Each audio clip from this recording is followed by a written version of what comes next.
What up, guys and girls? It is Bobby And Sean, coming back.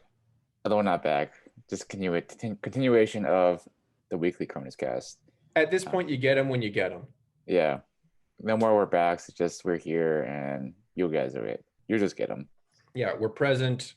Whatever else they say in yoga class, mindfulness, it's us. We are all that is. What's up? As always, this week's episode is brought to you guys by 10,000. Use the code Chronos for 15% off. Make sure you check out the tactical short, which I'm actually wearing today. Very, very great short. Love the short. They are sponsoring and using some of the proceeds from the sale of the tactical short this month to fund the scholarship. So if you haven't already, grab a pair of sweet shorts and check them out. And if you haven't already, apply. You've got a Also, little over a month to get those applications in, and then we will announce the winner right now. We've got scholarships valued at $2,500 based on how many we get in. We could give more out, and vice versa. If a lot of people don't apply, then the scholarships are just going to go up, up, up, up, up. So it's essentially free money. It just requires you to put in a little bit of effort to say why you want to be a Cronus scholar and be a good person. how much money was that again, Sean? $2,500 per scholarship, Yeah, that's what I thought you said. Yeah, $2,500. It's a lot which, of if you're cash. thinking, like, what can that get you? That'll get you a rower and an assault bike at today's prices. Oh no, you Which, get more than that. You get like a rower and a skier and a salt bike. oh my God, the trifecta. Speaking of CrossFit related things, a lot of CrossFit teams are getting booted from this year's games, and we haven't even gotten there because their athletes are popping hot for a whole bunch of banned substances. I thought we were over this like 3 years ago with Ricky Gerard. So what's going on? Have you followed this? Do you know what drugs they're taking that are just like the new SARMs that nobody's, gotten a hold of yet? I think a lot of them are testing positive for SARMs. I don't really, honestly, don't really follow the drug testing announcements. I think it's just kind of dumb. But I think a couple of them are popped like Endurable or GW, whatever it is, I don't Carter and understand how whatever. people can make excuses for popping hot.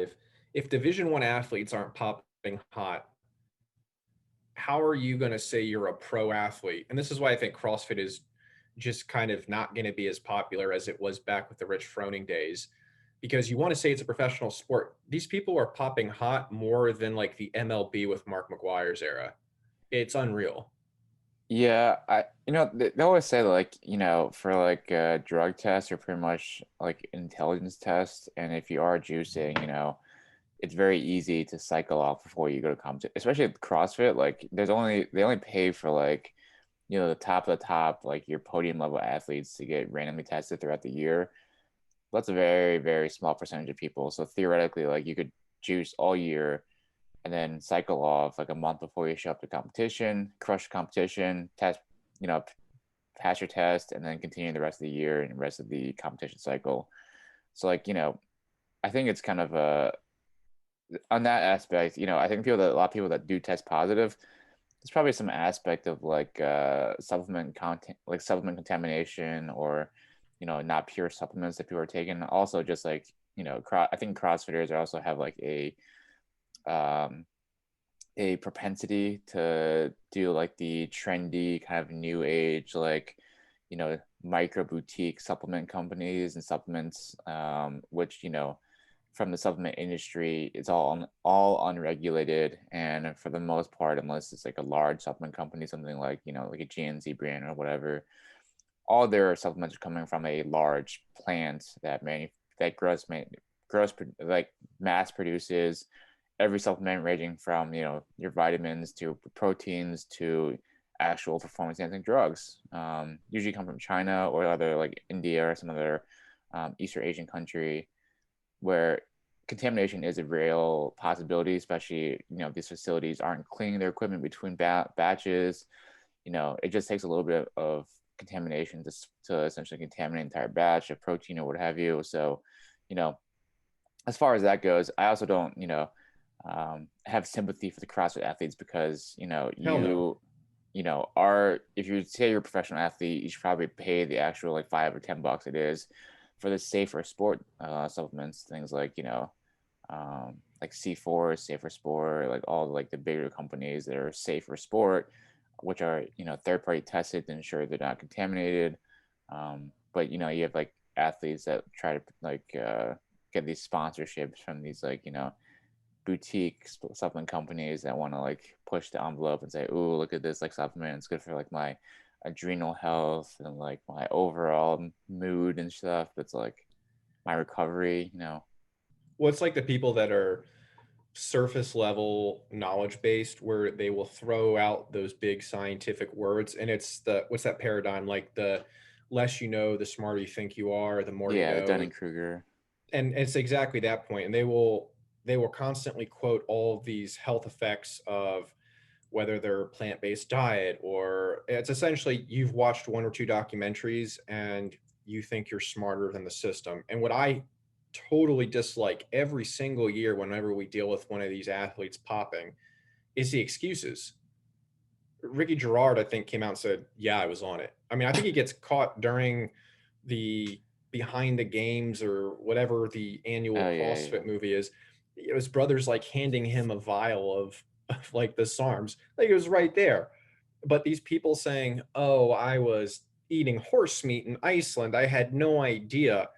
You've got to be incredibly thick to think anyone is going to go, "Oh, that checks out. Yeah, yeah, let him back in the competition. We're good to go." Yeah, because it was a Olympic athlete. I forget her name. She was like the modern pentathlete. She tested positive for something and then blamed it on a pork burrito. Did you hear about that? No, a pork burrito? Yeah, let me Google real fast. That's an awful excuse. What is a pork? Is it? It's carnatas, right? That's the Yeah, Carnitas. yeah. Shelby Houlihan. She is an Olympic runner. What does she run? Let me think. Was she Uh, like a 3K steeplechase person? no, she in 2016 was a runner-up in the 5K. So pretty legit, like, a legit runner. But she said that she tested positive for steroids and blamed it on pork burrito that she ate. For all these athletes that have popped hot, if you're listening to this, please let me know what supplement you're using so I can pay like pennies on the dollar for whatever you're juicing off of. Whatever street vendor you're getting your tacos from that's giving you the extra juice, give that to me as well. I will DoorDash that to myself every single day, then like risk ordering it from China, Russia, Hungary, wherever, the illegal drugs are coming from that are making people big, jacked, fast, and lean. I, it just makes no sense. Yes, I pop top because I took this from the generic whey protein that I have. Oh my God, Wow. she tested positive for nandrolone. And some of these drugs that they pop hot for, Bobby clearly just referenced one. You can barely pronounce them. So why the hell do Yeah. you think somebody's going, you know what? Every fifth bottle, throw in some Rad 140 or some Cardarine. Let's just mix it up. Give people an extra boost. Like this is like getting 2 packs of Skittles in your MRE at Ranger School. You lucked out. Yeah, like nandrolone's a legit steroid. But she's claiming that she ate a pork burrito 10 hours before the drug test, and she says the pork burrito had organ meat in it. So she's claiming that that's what's caused her to pop positive, which Was wasn't there a redhead CrossFit Games athlete that had engaged in some couples relations the yeah, night yeah, yeah, prior yeah, and yeah. and blamed it on that? That's Emily Abbott. Abbott, is that everything right? Yes, she like kind of like That the was a couple the years hippie. ago. Yes. Yeah, it just makes sense. It's just stupid. The again, if you think someone's going to fall for that, you've got another thing coming. I want to hear good excuses. When I hear an excuse like that, I'm going to think that you're lazy for taking the drug because you couldn't make it and that you were too lazy to come up with a decent excuse. If you got a decent excuse, I'll buy it. Like I'll be all for it, but not anything less than. Yeah, I'll say like honestly, all these excuses about like tainted supplements probably legitimate. Like maybe people were taking tainted supplements, but at the end of the day, I have zero sympathy for taking tainted supplements because if you're a professional athlete, you should hold yourself to that standard and take supplements that are one tested and two don't expose you to the potential of like a positive test, because that's your livelihood. So if you have to think twice about like something you're taking is like sketchy or not, probably shouldn't take it. And then the worst ones are like the ones that like contain that like claim like they ate something that was contaminated, which makes me laugh. What was the one CrossFit athlete that like said that the horse meat, right? Yeah, the horse Icelandic meat. horse meat. I think they visited Iceland or something, and people were like, that totally makes sense, which doesn't. I mean, it's just, again, it's really lazy. It's Just fucking frustrating. own it. Just Yeah, own it. own it and then just dominate the competition. Like, Yeah. we talked about it last week, but if I'm gonna watch someone that's juiced, I want to watch them win and win by a mile. I don't even want it to be close until we start locking down whatever level of testosterone you're allowed to have in your body at a certain level, because there's some incredible performances out there. Oh, speaking of incredible performances, Jan Frodeno today broke the Ironman world record of 7 hours and 30 minutes for the full Ironman. Dude did a Would 7:27, which is just like utterly insane. put that in normal people numbers, like pacing In wise. in normal people numbers, he did the 2.4 mile swim. I think he did it in like 50 minutes. He did a 112-mile bike in under 4 hours. So like 25, 30 miles an hour. And then he ran his marathon, I want to say in like 3:30-ish. Not even the Um, sub 3 marathon. oh, sorry. No, sub 3. Sorry, not 3:30-ish. Yeah, like 2:30 something, I think. Just absolutely monster. This guy's got a gold medal from like the '08, I think, Beijing Olympics in triathlon, and then is the 2 or 3 time, full distance Ironman world champion, 2 time 70.3 champion. Lionel Sanders did like a 7:42. It was like a big rivalry battle of the tries type thing that they ran over in Germany, but like incredible performances today. But that's one of those things, like if those guys are doing it, and they're getting tested, and they're getting away with it, if they are, if they aren't, like CrossFit Games athletes, just be better, be best. Yeah, it's just like for those athletes, if they were like juicing, they're probably juicing with like the state of the art, you know, the newest of the new designer drugs, whereas like the CrossFit athletes are probably too don't have the money and the funding behind them to get the high class stuff, and you're stuck with like the known ones. But even Yeah, then, like they're not getting the Dolph Lundgren treatment from Rocky Four. yeah, but even then, like it's just like it is literally like intelligence test passing a drug test for something like CrossFit, because it is literally you get tested only when you show up for competition, unless you're one of like 20 people in the world that get randomly tested throughout the year. Right, because you're consistently really good. Yeah, and even then, it's Speak. like I hear that's like very easy to fake that. They're not even it's not even WADA or USADA. It's like some random company that does it, like third Yeah, they don't party. go through that either, which is like if you want people to take you seriously and think you're legit against this, just use the same company that tests every other professional sporting athlete out there. Yeah, like USADA is pretty crazy. Like listening to some of the pro clubs for USADA, like if you're in the USADA testing pool, you have to let them know your schedule within like hour blocks, and then you have to be able to be there to like appear within like 10 minutes of where they're or something like that from when they show up. So Yeah, if like they notify you, if you have like, I think it's 24 hours. If when 24 hours you don't get that sample and you're like popped. yeah, it's essentially like a positive drug test. Reminds me of like the one time that was it Serena Williams like for a USADA test like was really shady. She like called the cops on this person because she thought it was like someone trying to break into her house or something like that. You heard the story? I didn't know. It was like some weird story of how like she like went to like a panic room in her house and like called like the cops on this like on the USADA trying to drug test her or On the something. person just Super showing up with sketchy. a vial. Yeah. Yeah, super sketchy, but who knows? Oh, speaking of sketchy, how about the lieutenant colonel in civil affairs that had what, 2 or 3 families going on the side? Some decorated dude wasn't in the 75th at one point. spent most of his time in SOF, quote unquote, as a civil affairs officer. Uh, that I know that story broke earlier this week, and for those that haven't seen, you can go read up on it. But that's uh, that's making the guys in seventh group look really JV with having extramarital affairs and families outside of the country. Yeah, you know, there are going to be dirt bags wherever you look, but um, yeah, I don't have a good take on it. It's just like people are just dirt bags. They're going to be dirt bags either way. Yeah, I just thought that was an interesting story that had come up. But on cooler and better and positive news, you went camping yesterday. Saw some photos. Um, what do you take out with you when you go out there? Because you've got a great truck that gets you out there. But I saw like you put up like a grill. You had your tent. Like, what do you bring out? What do you cook? Do you generally leave your truck and go hiking, or what's up with that?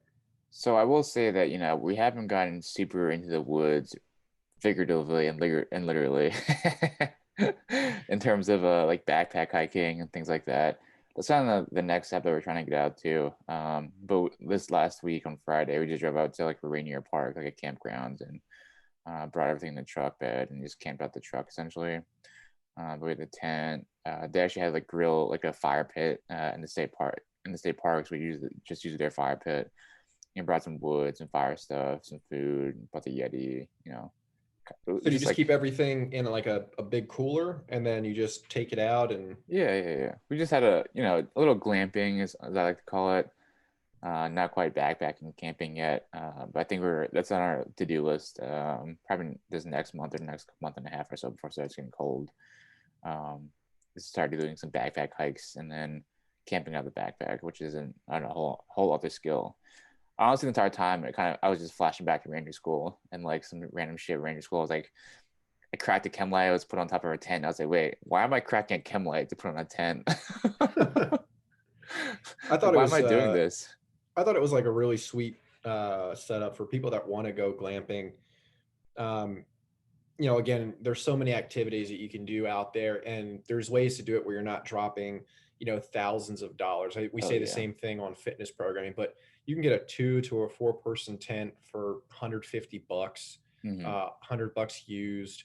The grill stuff, you can get basic pots and pans, but you have a cast iron, which I saw you guys cook some bread in. Other than the gas to get up there, and then a basic sleep mat, and if you're in the military, take your sleeping pad with you and you can use that and use what the military gives you. Just don't use your ruck. That's the only thing I'm going to ask. When you go hiking and camping, don't bring your ruck out. I saw someone hiking one time in the Grand Canyon with it, and I wanted to just push them off the ledge because that is going a step beyond. That's Yeah, like it's wearing kind a of grunt brutal. style t-shirt. Yeah, but yeah, we've gotten a lot more in outdoor stuff. Like earlier this year, we rented an RV and like drove around kind of Oregon and Washington, and RVing, which I actually really enjoy doing that. I think RVing, I don't know if we talked about it before on the podcast, but the RV life is a pretty sweet life.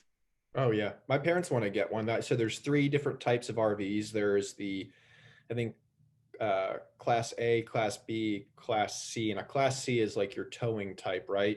Something like that, yeah. Yeah, or like at the teardrop. I would love to get like a Sprinter van and convert that. I know that's like what a bunch of That's the hipster trendy people do, yeah, but that's the that's new our hotness. that's our goal. Yeah, the Sprinter van life is the new hotness right now. And theoretically, both you and Alyssa could do the Sprinter life, Sprinter van life because you could both, work remotely. Remotely. Yeah. Yeah, absolutely. I can take depositions from anywhere in the world. Now, especially with Zoom court nowadays, you don't even have to show up to court anymore. You just do it all No, I online. really wonder what that's going to do for, I think, any consulting job out there. I know that I think it's JP Morgan in the city emailed everyone that works for them and said, you must come into the office if you want to continue making New York rates, because a lot of these firms, consulting jobs will pay, I don't even want to guess what their rent's costing for these buildings. Let's just say hundreds of thousands of dollars a year Oh, to have this office space. And if you're millions. not even going to come in, there's no reason to pay you 190 to 250K for a senior analyst, or I think that Jesus, that's like an entry level analyst. if you're going to be living in Montana and paying Montana rent. It's just not, it's not efficient for them. Oh yeah.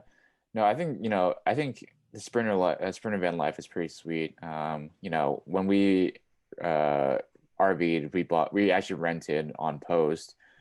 Shout out to like literally any MWR facility, or if you're, active duty, your MWR is gonna have some pretty sweet gear that you can rent for, pennies on the dollar compared to like on the outside or like civilian side. Yeah, skis Um, as well. Like because skis, when you came out to Colorado, you rented the skis from the MWR there on Carson. yeah, like $20. It was great. Yeah, it's a great Um, deal. but it just also depends on where you are naturally. Like obviously, like in Fort Polk, you're not gonna have skis to rent or anything like that. But I'm sure they have like boats or camping stuff that you can rent for pretty cheap. Which a lot of people I think don't take advantage of in the military. But there's so many opportunities that if you know how to look or know where to look, you can do some pretty sweet things. But anyways, really big fan of the RV. Like we rented a tow RV and just towed it behind my truck. Eventually I'd love to get like a bigger RV or something like that. So that's probably what we'll do when we retire and just like drive an RV around.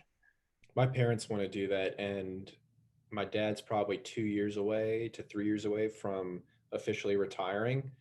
And they've been talking about getting like a Jeep Wrangler to tow behind one of these big bus like RVs Yeah, yeah, and just touring the country. And I think it's a really cool idea, but the thought process again is where are you going to park this when you're not traveling? How many, weeks, months out of the year are you going to be traveling? Because at that point, you're looking at stuff that could cost anywhere from $250,000 up to $500,000. Where are you parking it? Luckily, they're both retired, so they could park it on posts if they wanted for, a much lower rate than a private lot. But that's just the stuff that I consider when I hear my mom talk about it, because it's just from an economic standpoint, I think you could rent it and get a better idea if after a year you want to purchase. yeah. No, that's a good point. Just because those like monster RVs are like essentially like a small house, like a couple hundred thousand for essentially like a motorhome. But Yeah, they for, extend out. I mean, they're really cool, and there's a whole bunch of really sweet places that you could travel. And the other thing is, if you're living in DC, where my parents are, I don't know if getting an RV there makes sense. If mm, they were to relocate out somewhere in the Midwest, that would totally make sense. So you could go to Arizona, you could go all up and down the Rockies, California when it's not on fire. But like, what are you going to see here in the tri-state area? Or there's nothing to do down in Georgia except go to Savannah. Like, yeah. I mean, like honestly. that'd be a great idea. Just like retire out and then move to like somewhere in the Midwest, like buy some land in like middle of nowhere, like Kansas or somewhere in the middle of the Oh country, and no. then Oh, how dare you? No, no, not Kansas. Colorado, Yeah, Colorado. I somewhere with cheap land. Montana. Yeah, Montana would be cool. Somewhere where it gets, snow and it's not insanely humid hot like New Jersey currently is. I can't stand it. it's really nice out here in Washington right now. I'm Super so nice jealous. weather. It was so humid this morning. I had to go on a 2 hour and 40 minute run, and after an hour and 40, my heart rate was consistently up in the 150s, 160s, which is like my all out uh, pace, and I was going like at a walking snail pace, and I was just done. My recovery told me I had like 44 hours to recover after my run. It was just awful because it was so humid. It started out, it rained a little bit, and then it stopped, and it was like someone just turned on the sauna and said, "Fuck you." Yeah, that is what I do not miss about the East Coast with the humidity. Like out here in Washington, like it can get like rainy and stuff, but it's never really humid. So that's pretty nice out here. Yeah. Um, I think it's interesting what's going on in Cuba. Um, the the whole communism works thing is it's not going to do so hot, I think, in the fall in most undergraduate classes or in your graduate level programs if you're like pro Bernie Sanders. So I'd be interested to get your take on what's going on down there in the Caribbean. Yeah. What is it like everybody's protesting, revolting, pretty much as the rest of the world is basically due to like COVID, pressures from COVID and the lack of resources. Like South Africa is like massive riots. We saw that in Venezuela already. I But think somehow everywhere. that's America's fault. Like it makes zero sense. You don't like capitalism. The people that argue that socialism and communism is good when it's not run by, self-interested parties. Show me a situation when that has like never occurred. But I digress. You say it's capitalism's fault, and it's our fault because we have an embargo on them from giving them capitalism. So we're shielding them from capitalism, so they should be good. But because we're shielding them from capitalism, their country's doing poorly. Like that. That is the circular argument that I can't get around. And I'm pretty liberal when it comes to general economics and social programs, but when it comes to straight math, that's where these individuals lose me because they can't explain it. Yeah, so like the mental gymnastics that people play to rationalize, certain things. Yeah, Is and it is what it is. they're turning off the internet. Even in our country now, we're seeing calls for President Biden saying that Facebook needs to shut down all the anti-vax messaging because we're not hitting our targets. And Facebook rightly came back and said, don't put the country's failure to hit your target on a social media site. Like the whole COVID thing right now is blowing my mind. The Delta variant is out there. Yes, people that have the vaccine are now testing positive for COVID. We've got Olympians in Tokyo that are testing positive for COVID. If the Olympics get shut down, I'm going to be salty. I'm going to be so salty. I don't understand the whole anti-vax thing now. Los Angeles is saying they're going back to a mask mandate, which is, if anything, is just going to strengthen the argument for the anti-vaxxers, saying this is why I don't need to get the vaccine, because if I had, I still need to wear a mask. I mean, I just don't get the science behind it, and I would probably need you to explain it. Sounds fine. What masking versus no masking or the vaccine? Yeah, I just don't understand what the whole argument is now that we should be wearing a mask with the Delta variant, and how people are vaccinated are catching COVID now. It seems silly that we all rush to get a vaccine that is now just kind of turning back against us. Not the vaccine, but another variant. It's like, what was the whole point of shutting down and wearing a mask? It doesn't seem to have done anything. Yeah, like I honestly haven't read too much into the Delta variant and like looked into it too much, but with every disease, every virus, you have the capability to mutate, which is why we have a different flu vaccine every year because the flu vaccine, mutates every year.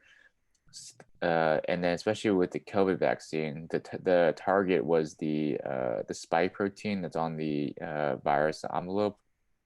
So that's what the vaccine was targeting, using that spike protein as the antigen or the way to build immunity against the spike protein to prevent the virus from infecting you.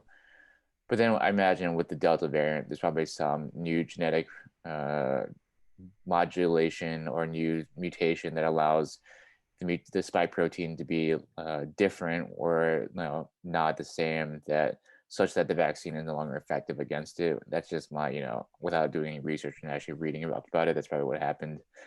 But that's not to be expected because we know like for science that viruses mutate.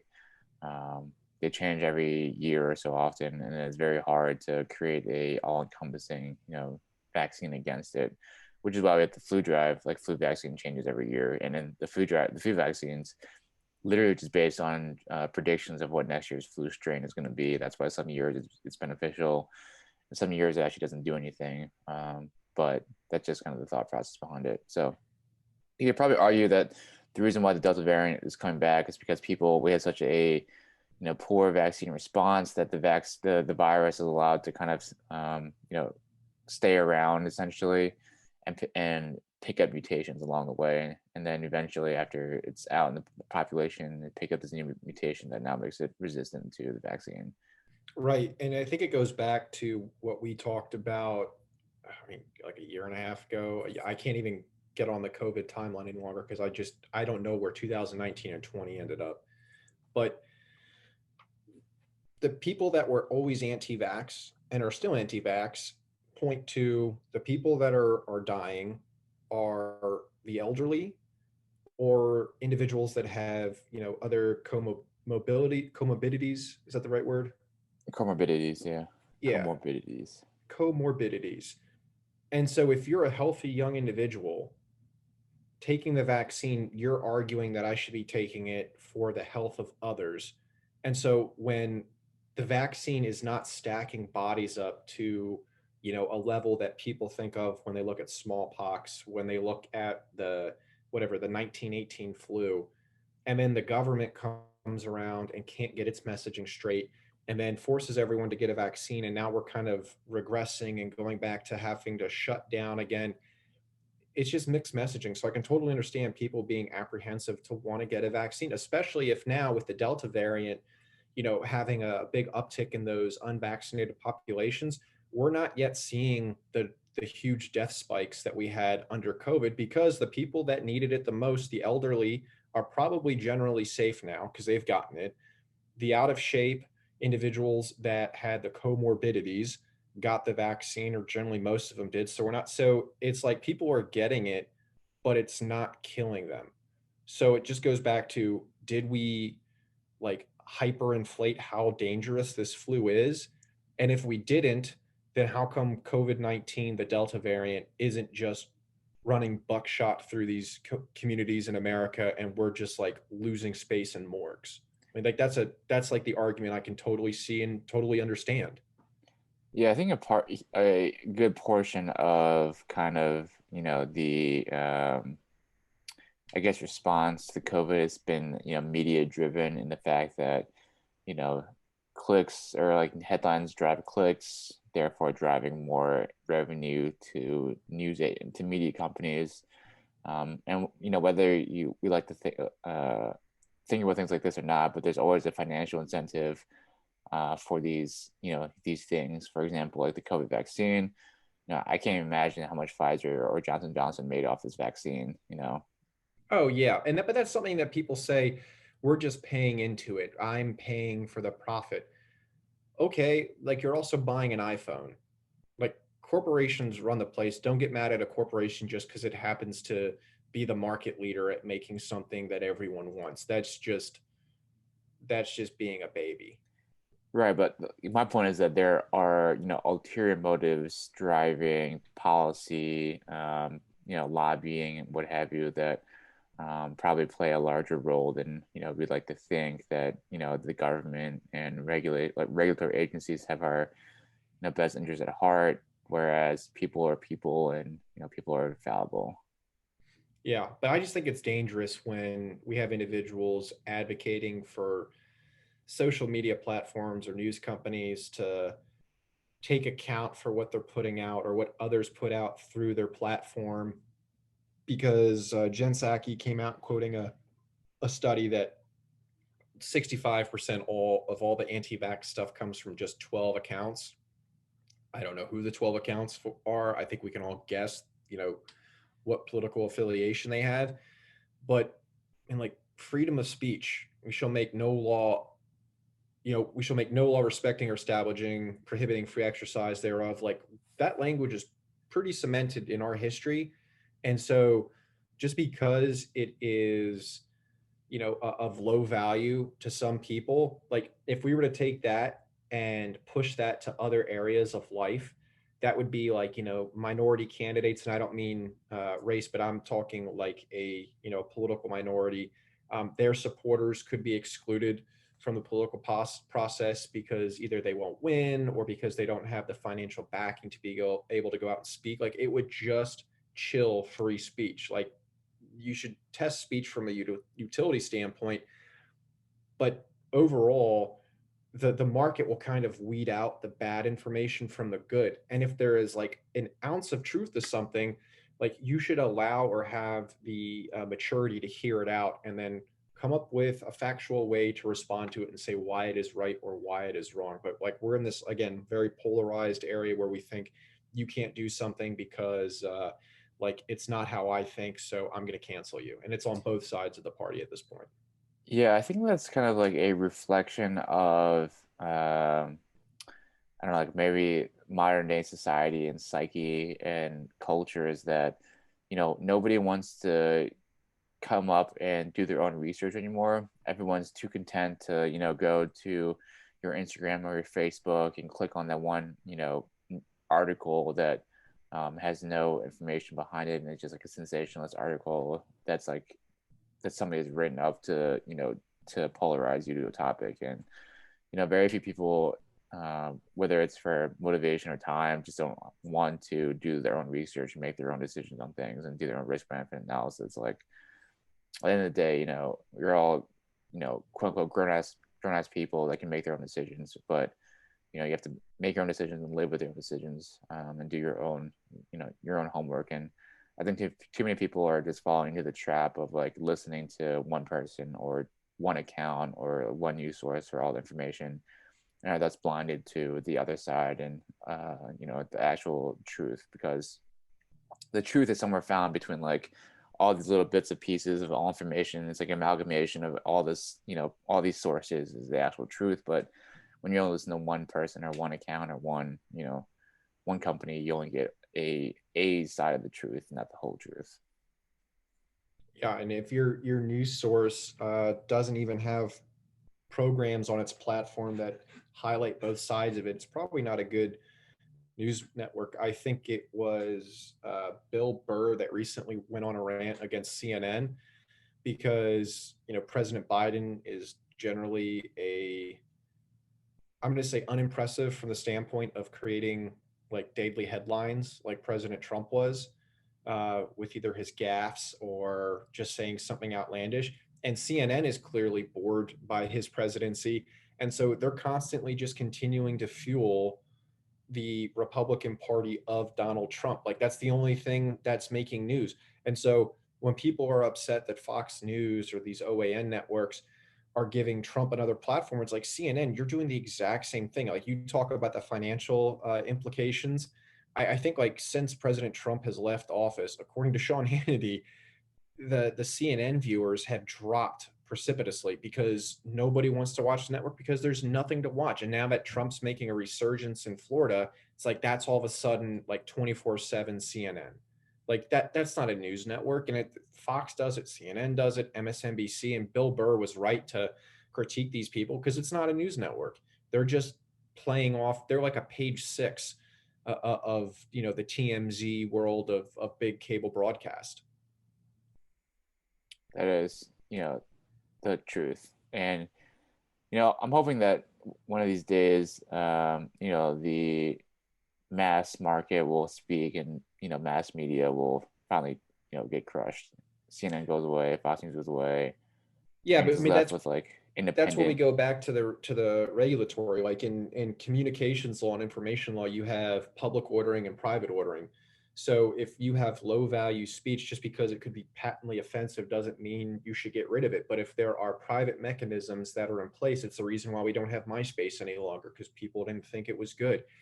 It's the reason why some print sources have gone out of style with news and the type of reporting that you would see. You only get a couple major headlines coming across the ticker compared to people reading the newspaper every single day. So times change and people will move with them. But I think to overregulate in an area in the public ordering thing, that the big test should be, is the government controlling this type of news? And if it is, I think that's dangerous. The government should not have a hand in telling you what you can or can't read, because again, then you're in Cuba and then you're having your internet shut off. Like it's a slippery slope. No, I agree. Ultimately, it should be like a free, free speech, free market society as far as information goes. And I just hope that like these media companies like CNN or Fox News that are essentially propaganda machines, they only tell what they want, their interpretation of the truth. I hope that their market share becomes more precipitous, and we have the rise of other like third party news sources that are gonna tell the actual reporting and tell what's actually going on. Yeah, I mean that would be nice, but then it's where do these people get their headlines from? And it's like the news of the day. Who owns the news of the day? That was an old case back in the early 1900s because someone would just wait for one news agency to report it, and then they would write their stories 30 minutes later. And, Hmm. once it's out there, it's out there. So, what kind of platform are you running? It's sad when you see the polarization come to, like we've seen it in the military. We talked about Arcteryx, a couple weeks ago with, I don't know, they said they're not going to make a certain clothing.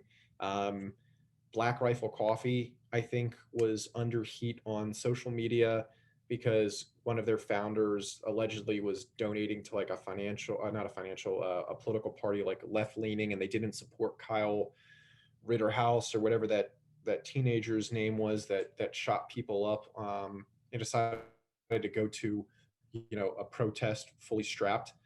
Like, if you are so narrow minded that you don't want to buy something because of someone's political affiliation that runs the site or runs the company, again, you are just an idiot. Like, you are the type of person that gets bent out of shape over small things.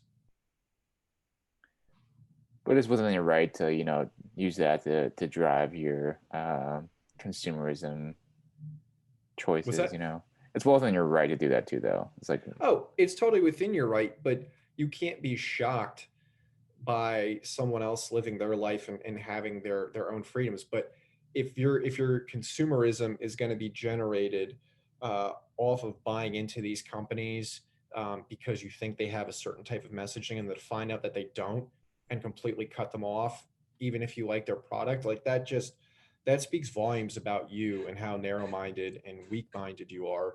Because it's like, do I agree with everything Nike's ever done? Hell no. I like Nike. I'm still going to wear their clothing. It's just, it goes back to, do you like the product, or do you think that everything has to be channeled through the same political affiliation, that you are? For instance, like I think the Black Rifle Coffee issue was over the Saint Michael image of slaying a dragon.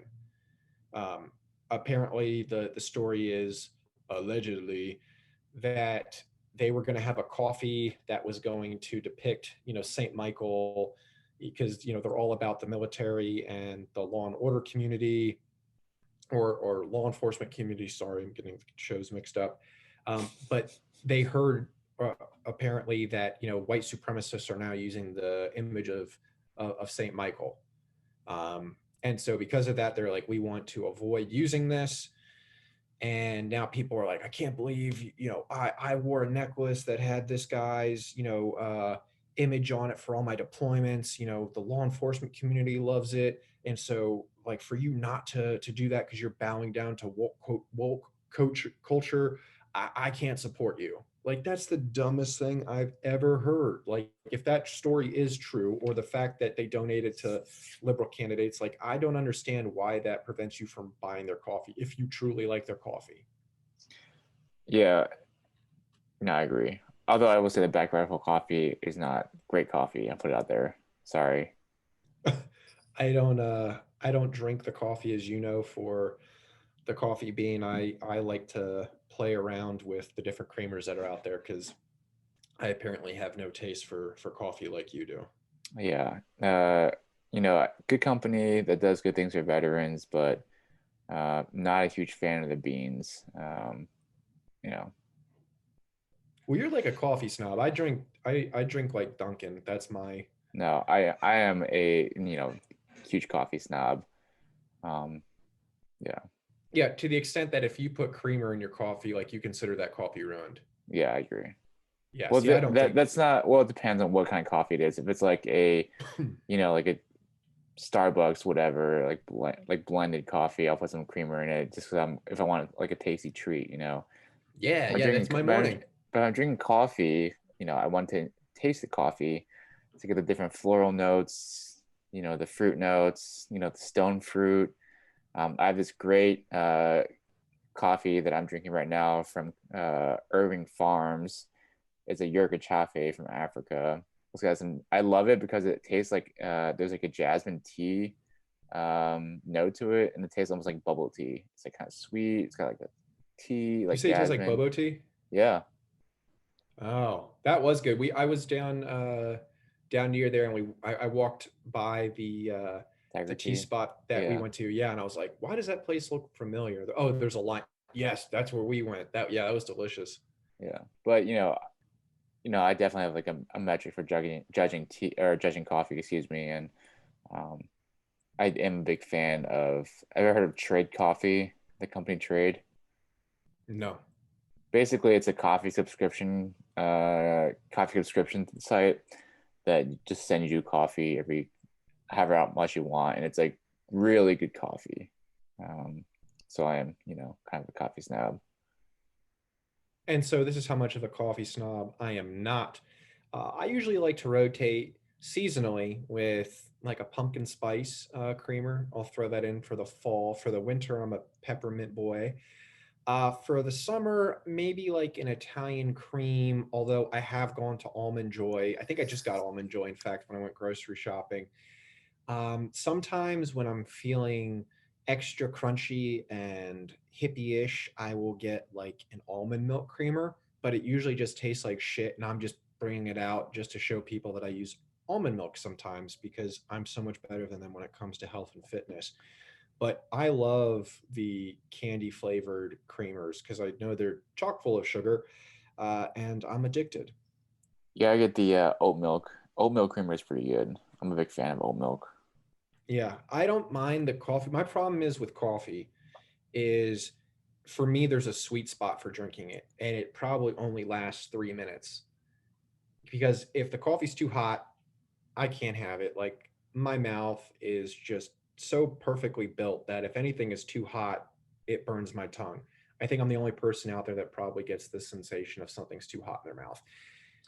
If it's too cold or if it's tepid, I can't do it. Like I can't drink lukewarm coffee. Like it just needs to be like this perfect temperature, which is why I need a mug that would keep it perfectly warm or insulated They have long that. enough for me to enjoy it. They have those like heated coffee travel mugs that like I think it's called Ember. I don't have one, but I've seen ads for it. It's Look like like a $200. I don't know how much they are. I don't need it. I I've got an insulated mug that I'll bring. Alyssa just got me like a travel like huge like craft that keeps shit warm for like 8 hours for like soups, and so I'll bring that to work because I absolutely hate Keurig coffee. Like there's Oh nothing worse out there than a Keurig coffee, even yeah, if it don't get has me a started bold on setting. Keurig. Yeah, don't get me started on Keurig coffee. Yeah, it's off. I think in the office that I'm at now, they've got it hooked up and they supply like unlimited. And I remember the first time I went in there, it was like, oh, this is a nice looking Keurig. Shit coffee, just awful coffee. So now I'm like bringing my stuff in because even if I want to have a mixed coffee with some creamer in it, I sure as hell know that I don't want a Keurig because it's just like drinking muddy water. Trash coffee. So we can agree on that at least. No Keurigs. Yeah, no Keurigs, but I don't know. I tried, dude. I really tried to drink black coffee for a long time because of your influence. I think I did it all 1L year.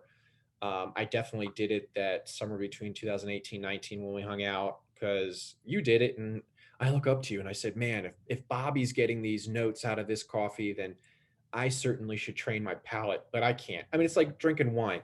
There's red wine and then there's cold wine. The cold wine comes in white or pink, and that is the knowledge of wine. So if you come at me and you say, do you taste the leather? Do you taste the tannins? Like I'm going to spit my wine in your face.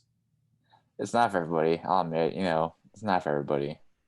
Yeah, but what is nice is you become like a subject matter expert on the flavor of the coffee. So when people say, hey, do you like this coffee brand? You can say, honestly, I don't because it doesn't have the floral jasmine notes that I like from this coffee from the Western plains of Africa. But compared to the notes of the Indian coffee in this, medium roast, it is just divine. It is, a talking point. Just like any, like, you can get deep in the weeds on any like finer things in life, like wine, bourbon, whiskey. Oh Um, yeah, I had a person I worked with that was like so incredibly into whiskey. She and her husband had like all of the major US whiskeys. I had a bunch of Japanese whiskeys, and that was like an entire wall of their house in Colorado. And they would that was like their thing. They would test whiskeys, every couple nights together and get a new batch shipped to them. And it's like, again, if that's your thing and you're really good at it, like I love people being all aboard. Yeah. No, whiskey's I have gone through like a little bourbon phase like this last couple of years, but not nearly to that extent.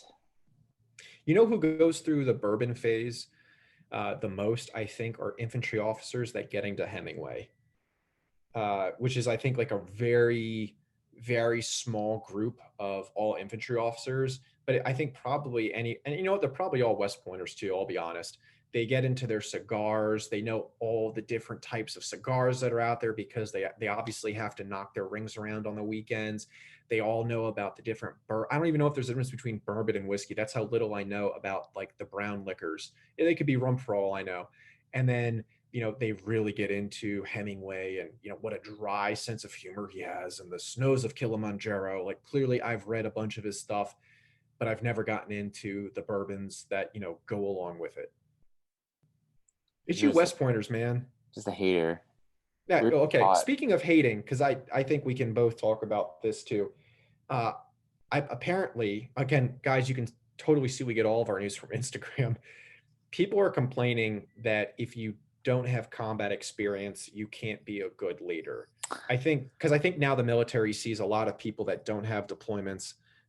So I think we can either talk about combat or we can talk about not having a deployment and being a good leader. Yeah, I don't think that was how that was phrased. I think was it like if you've never been in combat, you can't talk about like combat tactics or something like that. Yeah, Is that even okay, what? yeah, we can take it. Yeah, we can go there. Sure. But there I don't think you have to deploy or see combat to be a good leader. For the entire military, an entire army, there's always been generations of non-combat officers or non-combat leaders who still, do everything that they're supposed to be doing and they're still good people and good leaders. You don't necessarily have to Yep. be, had to have multi deployments like the GWAT era veteran to be a good leader.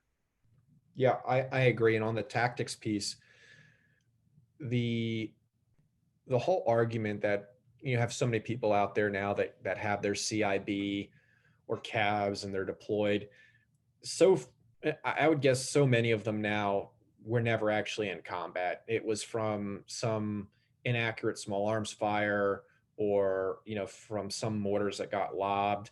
So if we were to break down the GWAT veterans, 2001 to 2010 experienced combat significantly differently than the conventional force person from 2011 to presently. And every single year it changed. And so for people to rest on a single badge that they had when they could have just been sitting in a bunker while they were getting shelled with a small round mortar, like that doesn't qualify you to be some incredible leader when you get back and treat some person that just came in either because they were too young to sign up or they were doing other things to better themselves from being a good soldier. Like that's just such a, again, narrow-minded way to look at things that if you're not exactly like you, everyone else is a piece of shit. And I will even, caveat on top of that saying like, people, hold soft in the high esteem and like, kind of shit on conventional forces. But, in Iraq from like 2000, 2003, 2007, 2008, like conventional army, things like Fourth ID, a lot of other conventional forces were, doing a lot of fighting. Oh, Same thing every with single major, Afghanistan. Talk about yeah, like 10th every Mountain, 173rd in Afghanistan, 82nd, 101st, 82nd. Those guys did a lot of fighting back in like 2008 to 2010. 25th ID getting after it in Afghanistan, all up and down the Kunar. I mean, so there are people out there that were in the regular army that were doing just absolutely incredible stuff day in, day out. And it's not until we get to 2012, 13, 14 where conventional operations are ramping down and SOF is still going out there doing what they were doing for a decade plus. But even on the deployments, the one thing deployments give you is the ultimate sense of realism when you get ready. Your PCCs, PCIs are, I think, much more focused because there is an actual chance that you're going to have to use some of the equipment that you go out with. Your radio communications, the seriousness, with which you're approaching each one of your patrols or your missions, because you understand that the people are going to be lobbing real things back in your direction. And so you can't quite recreate that in a training environment. But to say that you can't get the similar experiences of physically, is it going to be really challenging to move to an objective, however far it is away, to organize your troops effectively, to employ the same tactics in the homeland that you are on some foreign soil, like that is an awful argument. And I think the tactics one too just gets me, because you can create so many different variables. I mean, like the hardest variables I ever saw were at TFTs, because they just threw the most complex things at you and you had to respond, so that when you got in combat, on the off chance you encountered one of them, it's like, I've gone through this enough. Like that's where practice makes perfect. And so to say because you didn't do that in real life means that you don't have like a grasp on, what actual tactics in combat is a poor argument. I'll give you an example. If you're in combat, I think there's a lot of instances where you can cut corners, because you know that you have to maybe clear this room or clear a building. And if you know it's either not inhabited, or you've already taken care of the enemy forces there, individuals might not go through with the same sense of realism. But if you're doing it in a training environment, you don't know where people have put the op 4 in that building yet, because someone was just told, hey, 5 minutes after making contact, you're going to be dead, or you're going to play dead, or you're going to fall over with a grenade on you in this shoot house environment. And so, because of that, there is an unknown to maybe what is completely known in the real world. So, you have to get away from this. If you don't have a combat deployment, you're less than. If you don't see combat, you're less than. Because, again, combat could be one indirect round that landed within 100 meters of you while you were in the chow hall, or combat could be just going through an entire saw drum, just lobbing it across the valley and just absolutely stacking bodies. Like, you will never know, and so you shouldn't put a ton of faith in certain people's backgrounds. You just let their current experiences speak for them.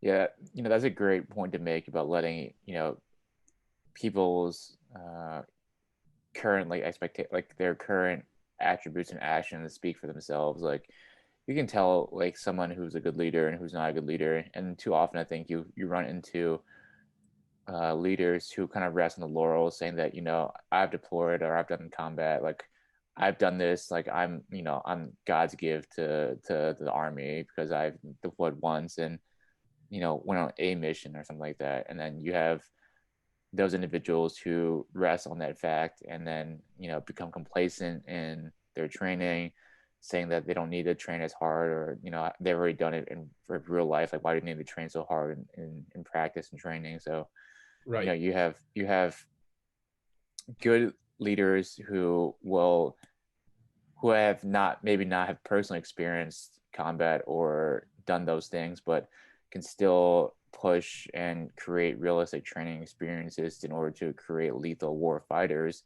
who, if they were placed in that scenario, would do well. But then you have other leaders who kind of just don't drive for that, the perfect, or drive for, realistic training, because they're basing all their experiences on that one time they took fire, and don't Right. create.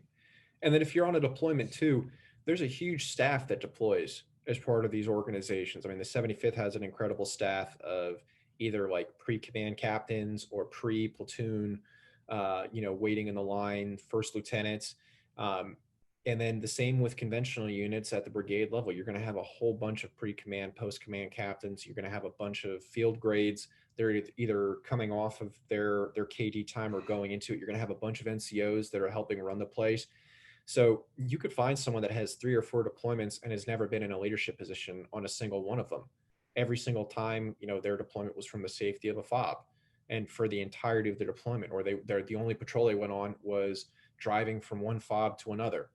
So don't look at that. I would say look at the current way the individual is managing their formation that they're tasked with leading or supporting, but then also what kind of nominative positions are they pursuing, or what things are they doing presently or in the past that have set them apart from their peers. And this is where I think like Ranger School plays a huge factor.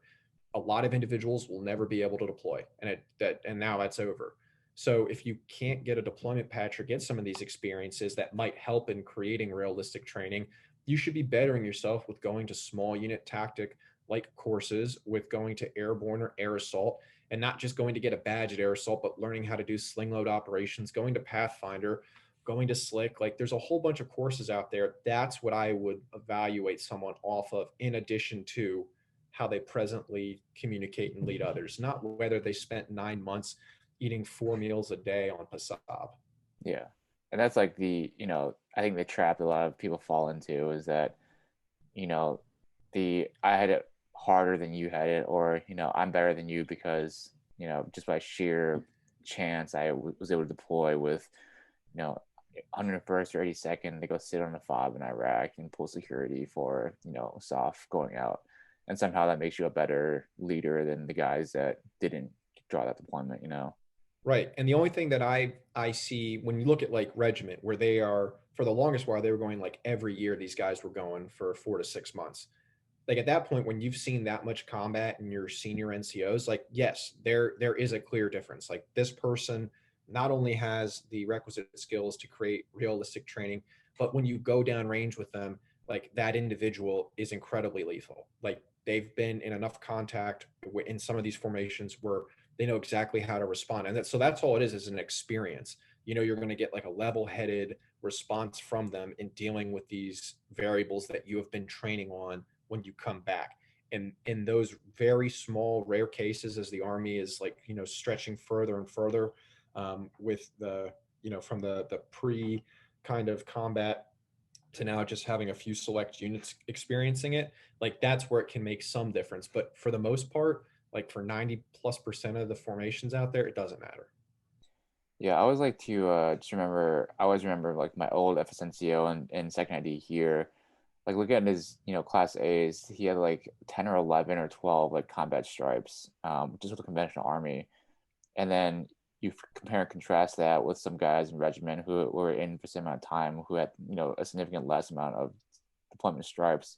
Not saying all deployments are equal and what have you, but experience speaks for itself, especially if you're talking about like height of the GWAT area. Like those guys were doing, legitimate things on deployment, and to discount saying that they were conventional doesn't mean that they didn't do anything on deployment either. And I think that's like a trap a lot of people fall into, and that, just because you're a big army doesn't mean that your experiences were worthless and don't mean anything. Yeah. So if you see someone out there that thinks that seeing combat or deployment is the end all be all, I would really seriously consider judging them for how they train. So if you go to the range with them and their range operations and their marksmanship is trash, if their training that they're setting up is trash, then you can probably get a good sense that their deployments were trash too. So, just like the ranger tab, you should be a bearer and not a wearer, and understand that if you are just a wearer, like people are going to see through that, and that's going to discount the expectations when they actually meet someone who's done stuff. 100% guarantee, 100% agree. Um, Yeah, man. yeah. But no, I guess the take is that, you don't necessarily have to deploy to be a good leader, and that you can still have tough, realistic training, even though you've never personally experienced it. But there are plenty of, all the doctrines written by people that have experienced it, and that doctrine is doctrine, and then we practice doctrine. Yeah, I mean, just get good at linear and L-shaped ambushes, and I mean that's about it. Yeah, I mean the troop leading procedures are the troop leading procedures, no matter what situation you're in. Um, if you're good at TLPs and planning a mission, you're probably going to be good at doing the same thing in a combat scenario. Yeah. Wait, TLPs what was the? I know it's not the name of the band. Who's the one that sings Waterfalls and Scrubs? TLC. TLC. Yeah. Um, what else was there that was kind of another Instagram worthy news? Um, what is big on the Instagram? Uh, that's pretty much it. Oh, if you want to reach out to us and we don't get back to you on the Instagram messaging, like just hit us up on the emails. I'm always shocked when people have questions on the programming or like what programming, and they don't check out the website.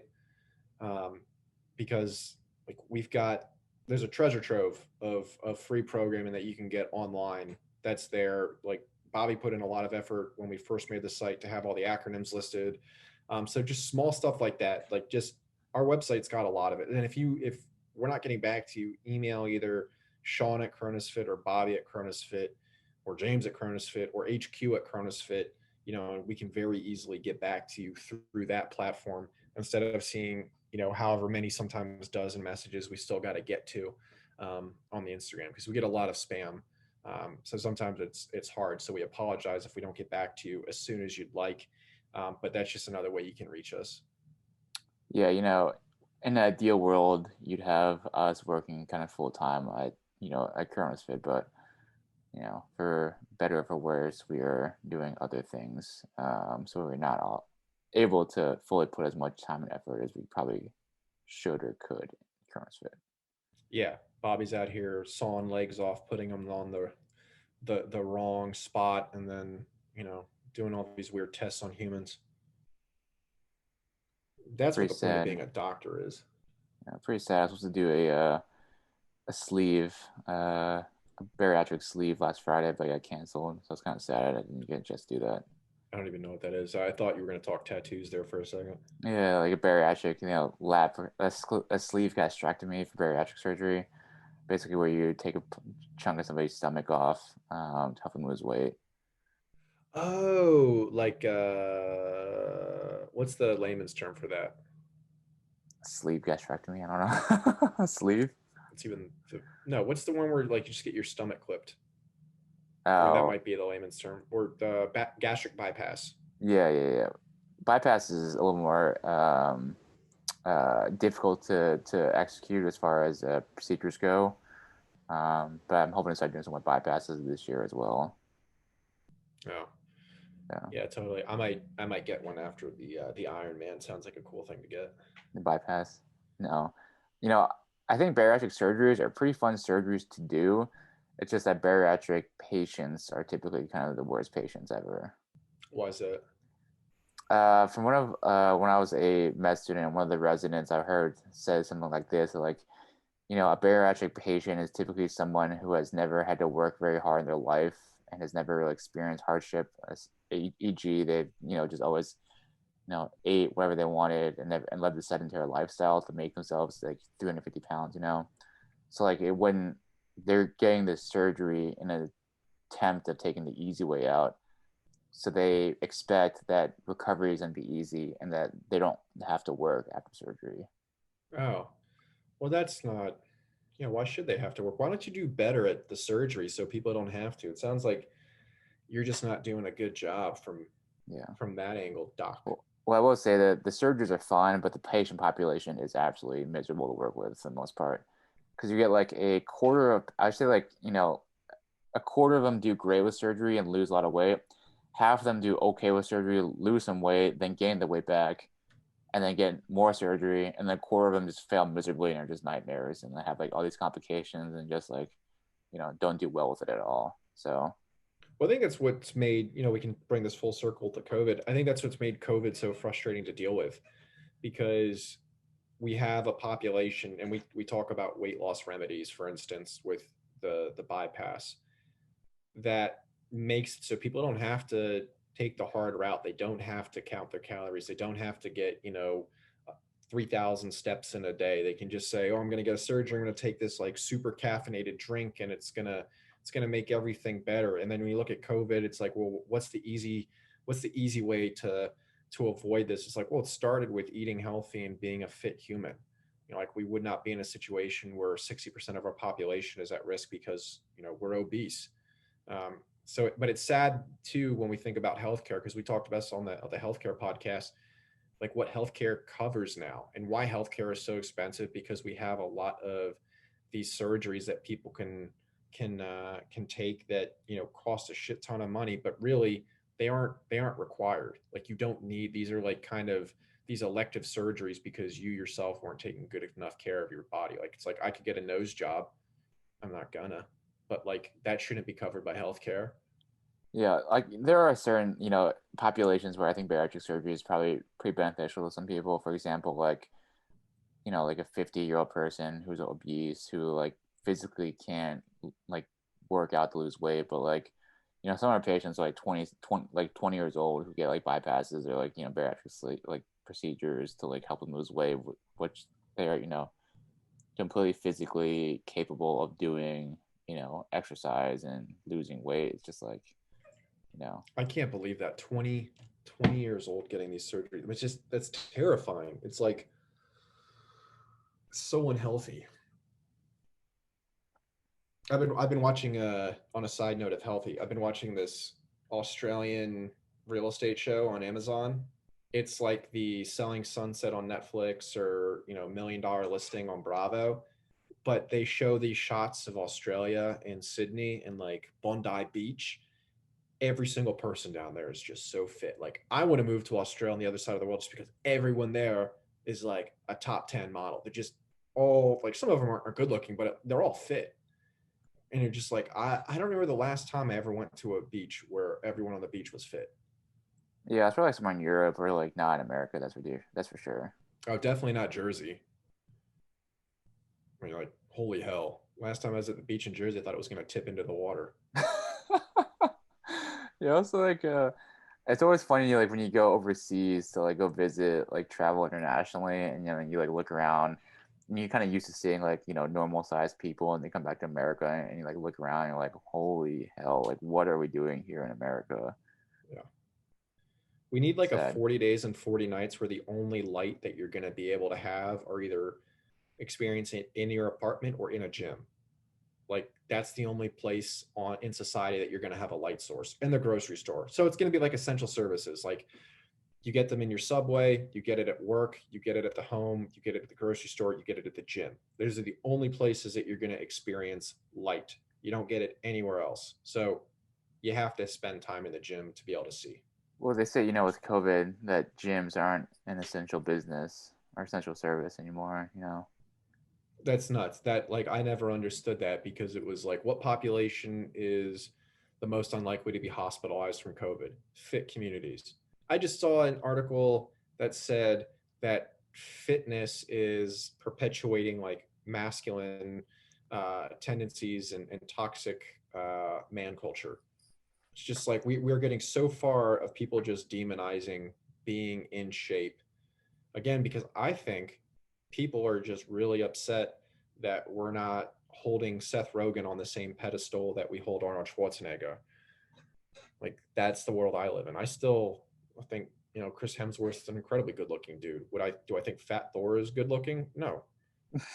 Like, I'm not commenting on a female. I'm talking about, like, my own gender. Like, that's not allowed in the society, I think, today. But like, I'm not gonna look at Seth Rogen and be like, oh my god, he's so hot and brave. Yeah, we just need to there's not quite enough emphasis on healthy living these days or fitness, which is Yeah, you got sad. rid of gym. I remember sweating my ass off as a kid in gym, like in elementary school, because I wanted the fastest mile. I wanted to break 6 minutes on the mile. And then in seventh grade, and then all of a sudden, like, gym class in high school wasn't cool. Like, oh my god, you're gonna sweat. Like, I don't know at what point we thought getting rid of gym classes was a good idea, because again, it's just, you're being demonized for wanting to stay in shape. It's like the same thing at Fort Hood. You get demonized for having a ranger tab and not wearing a Stetson. Demonized for doing PT Yeah. or wanting to work out. Yeah. Oh, real quick, speaking of Fort Hood, before we close out, they lost 100 nods. I did see that. That's pretty funny. That place can't catch a break. It's just culturally, just a toxic culture. Yeah, maybe if they renamed it so it wasn't named after a Confederate Civil War general, a traitor, like, maybe things would turn around. Or then maybe they just like clean out house of all like the Tanks. Yeah, I yeah, agree. all the shitty units. Yeah, all the tank units. See ya. There's a bunch of good dismounted training areas there. Enough places you could make for the jumpy boys. Make that an airborne unit, and you'll see that place turn around real quick. That'd be interesting. You probably could. That'd be interesting. Yeah, I don't know, like, a really shitty airborne unit. I mean, like, the 82nd gets made fun of because they don't know how to wear their berets, but It's a pretty good unit. If yeah, I I if can't. That's the one I wanted to go. Like after I left regiment, and I was like waiting for like where am I going to do command. I saw the 82nd. Was like, oh my god, yeah, that or Richardson or Vincenza. The last place I wanted to go was mech. Like it's like the running joke in the army. What the worst units everyone makes fun of are all mech. Like that can't be a coincidence. Yeah, I always tell people like when they join, our junior officers join the military and they're trying to get the first, posting assignments, go light. If you can't go light, if you can't go like go airborne, if you can't go airborne, go light. Do some kind of, light or infantry light tactics, especially airborne units, whether or not, airborne's relevant in today's society and today's warfare, but the fact that you have to, volunteer for airborne school and go through airborne school already, cuts weeds out a good amount of people right off the Yeah, bat. I would say if you go mech as like a brand new PL, then try to go to like Ranger Regiment because then after you're going to go right back to light or airborne. So you're going to have that like continuity in the type of unit that you're going to be at for like 6 years essentially from regiment time onto your command and some staff time before you try to go back. If you go light or airborne though, you better plan on going SF because your company command time is going to be sitting in a Bradley and it will not be fun. It will be hot, and you'll be at posts down south named for traders. So you know you don't want to end up there. Is that true though? Is that really how they're doing it? Is that Hmm. if you do light, you do mech or vice versa? Yeah, yeah. So I had my mech time taken care of. My it's mech or wheeled. I had that taken care of as a PL, and so the units that I had available to me for command were light or airborne. And one of the reasons I was generally afraid was Second Brigade became a striker unit at Carson. So Carson doesn't have any light formations anymore. It's just striker and mech um, because they want to have officers with a whole bunch of experience. Now, people say that, and then you have individuals that have done nothing but light. I think, like for instance, General Tegmeyer. Now, I think he was at Lewis um, as a company commander, and I think he was striker. But before that, I think he was at the 82nd. I think he was at regiment a whole bunch of time, obviously. Then he was at the 82nd for battalion command. I don't know where he is now, but he has like the back half of his entire career is all airborne. So you'll find generals like advocating for stuff, and it's like you look at their record, and it's like some of them have only ever done like mech, and then some have only ever done airborne. So it's not like Branch has been consistent with making sure people are getting the full spectrum of infantry. I guess striker isn't too bad though. If you're gonna do mech, might as well go No, yeah, striker. I would absolutely advocate for going striker before going mech because you have to get out of the vehicle. Like that whole death before dismount mentality. Just be a tanker. Like you can't tell me you're an infantryman if you say death before dismount and you tell me you love your Bradley. Because that means that you're just sitting in the turret being lazy. Like get out. All right. Well, I hate Stetsons. yeah, me too. I'll never forget that when I was a second lieutenant, when I got promoted to first lieutenant by my cav, my SCO, he asked me where my Stetson was, and I just told him I didn't have one. Yeah, like I said, I got negatively counseled for not having one. So when I see people like, don't you have your Stetson in the back there? I uh, feel like you did at one point. Mine is trashed. I emptied out my I don't storage have unit I don't and have a at Stetson. You're probably oh looking at like my yeah, Class A hat. your weird hat. Yeah, I chuck mine's in a dump somewhere in Virginia. I got my beret back there, and then like my Army Class A hat, which is still has FA colors on it. It still's not gonna have I made it Medcore colors yet. Gross, that weird maroon. Yeah. All right, well, I think we should wrap it up. Apply for the scholarship and tell your buddies too. All right. You guys have a good one. We'll catch you guys next time. Peace. Later.